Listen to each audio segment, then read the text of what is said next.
Today's lesson will start with letter alpha. Letter A.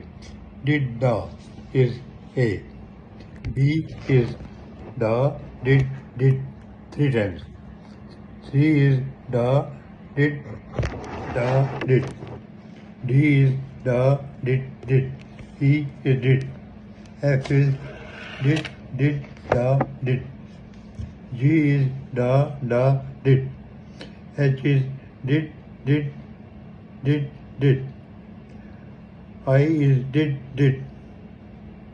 J is da. K is da did. L is did did. M is da. N is da did.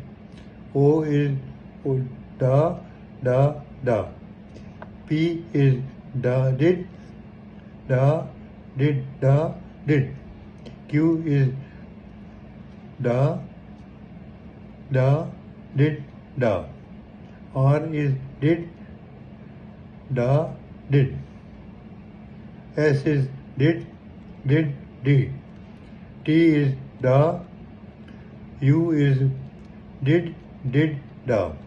V is did da. W is did da. X is da did da. Y is da did da. Z is da did. That's the end of it.